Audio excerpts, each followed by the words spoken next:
We interrupt this broadcast with breaking news concerning Israel and the escalating situation in the Middle East. Shalom, this is Hakam Yara ben-Emmett with the Torah Watchman Show International 513 Company with another special edition of the TWSI Middle East News Service. Hope everyone's been well. Everyone has heard recently President Trump bragging and announcing the formal signing of the Gaza Hamas peace plan, right? It's supposed to, it has phased approach, phase 1, phase 2. It's still staggering in phase 2. More on that in a moment. But anyway, what it claimed is that Hamas has agreed to demilitarize. That means turn over their missiles, their weapons of mass destruction, everything, to a new provisional government to be installed in their stead, moderate Palestinians. You remember many years ago when times of John McCain seeking out the good Muslims in Syria. How did that work out? Well, soon after that, you had ISIS. But anyway, back to this story. Donald Trump has kept his promise to the world communities, especially his Arab friends there, Saudi Arabia, Qatar, UAE, Egypt, Turkey, all of these here, that they got together and signed the initial phases of this treaty in Egypt. Incidentally, he did not even invite Benjamin Netanyahu, who had major vested interest in this whole thing. You remember October 7th, 2023? Well, that massacre. But anyway, how it goes here is that Donald Trump says this treaty is done and he expects peace to come in the Middle East. First time in 3,000 years, that's what he said. But I'm going to read to you what the reality says, okay? Israel is completely against this. The so-called right-wing lunatics in Israel, like Ben-Gvir as America and others refer to them, Rubio and Tom Cruise are essentially are considered right-wing conservative in their politics. But if someone is right-wing conservative in their politics in Israel, they're right-wing lunatics. But anyway, so what's happening is that the core factors driving Israel's sentiment against this plan, okay? Deep distrust over Hamas intentions. Why? Well, you remember the hostages? You remember the people who were massacred October 7, 2023? It hasn't been that long ago. We're coming close to another anniversary of that horrible Holocaust in our time. Well, majority of Jewish Israel public, they mirror the stance of senior Israeli officials. So you have the public opinion, which is rare, to be in alignment with Israeli decision makers and officials, okay? So we have the public opinion that stands against this Gaza peace plan, okay? If their opinion means anything to the United States, I don't know. There's also fear of strategic power grab that, well, just use your imagination. Many view Hamas' willingness to hand over governance to something called technocratic, I don't hear that word very much, committee, as deceptive maneuver. The concern is that Hamas seeks to shed municipal responsibilities while quietly returning to core military dominance in the background. So what's happening behind the scenes is not disclosed in the foreground. So what Hamas says they will do it on paper. When I say Hamas, we're talking about Hamas leadership in Qatar. Yeah, Qatar is the host of an Islamic terrorist organization. Hamas, their senior leadership is still in Doha, Qatar. Yeah, they still are. They have not kicked them out of there. And they're there, and they're the ones, the power brokers, are making these decisions for all of this. Not the Hamas military per se, still in control, still entrenched, and still armed in the Gaza Strip. No withdrawal without absolute demilitarization. How do you phase that out? What percent of the remaining Gaza Strip that's under Hamas control, Palestinian control, and there is a big demilitarized zone around that. The IDF refuses to disengage around that. What percent of completion in a phased-out approach? How do you determine victory there or success? Okay. So who's going to give a thumbs up, thumbs down about that? Okay. So skepticism over the enforcement. Well, past ceasefires and international oversight has miserably failed. Remember 2005? George Walker Bush, Land for Peace with the Palestinian Liberation Organization. How did that work in the time of Yasser Arafat? Well, the installation of Hamas as their leading government by 2007. So you know how that worked out. And now we are dealing with the aftermath of that fiasco opportunity hosted between George Walker Bush and Ariel Sharon, I believe. Okay.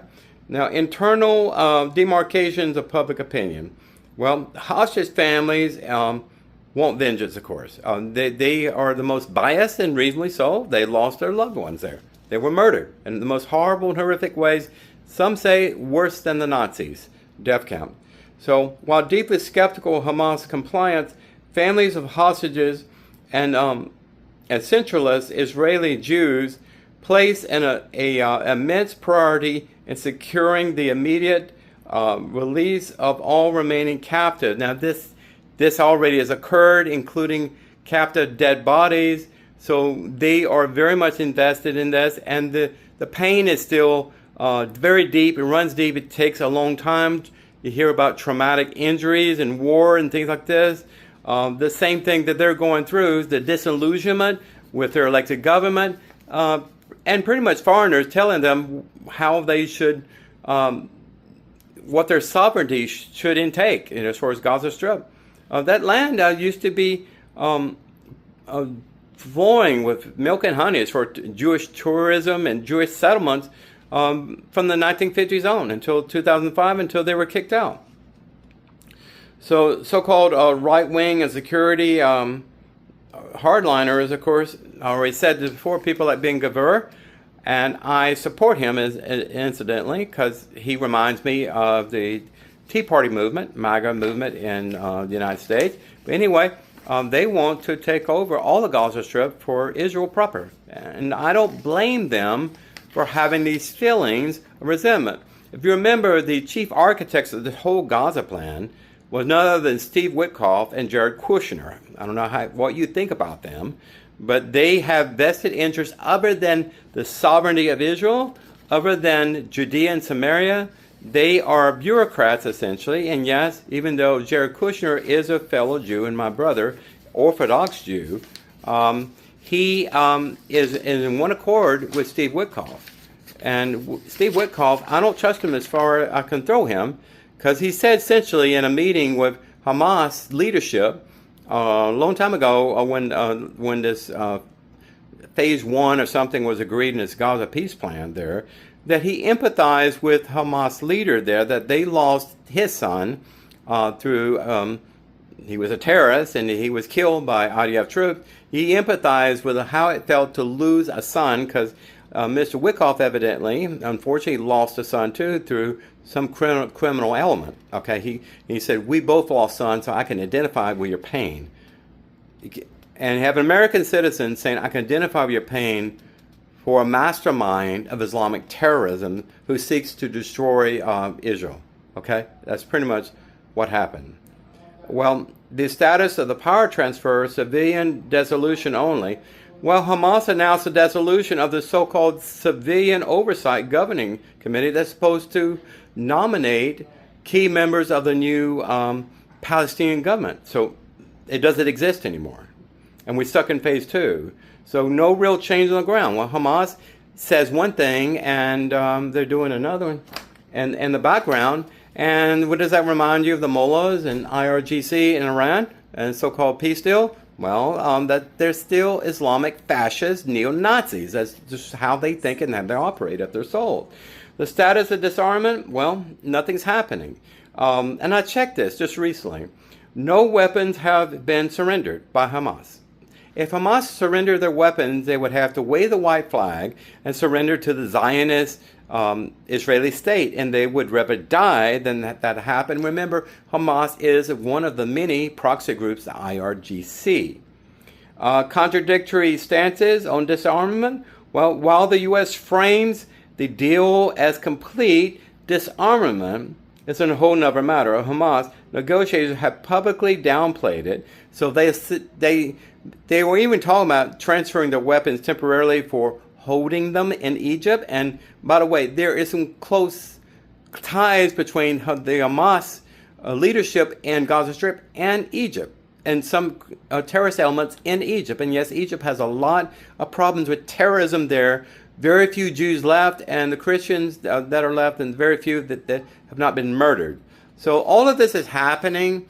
You have paperwork that says the Gaza Strip is in a process of phase 2, phase 3, etc., and that the peace deal has been signed by the bureaucrats, the high-ups, like I said, the Hamas leadership in Qatar, not the soldiers on the ground in Gaza Strip that makes all the decisions. They're important for this to work, but you have the reality on the ground. I think I trust the Israelis or the IDF next to the border there of Gaza Strip and the Negev, for instance. I trust them more as subject matter experts than I trust a bureaucrat somewhere in Pakistan or Turkey or Jordan or somewhere else. So what do you think about this story? I always shoot from the hip. I don't mix words. I'm not politically correct. I will tell you the truth. This is not my opinion. This is by my analysis and reporting on multiple sites.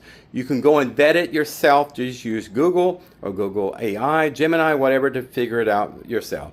And God bless you. Take care. This is Hakam Yarabin signing out until the next time for the TWSI Middle East News Service.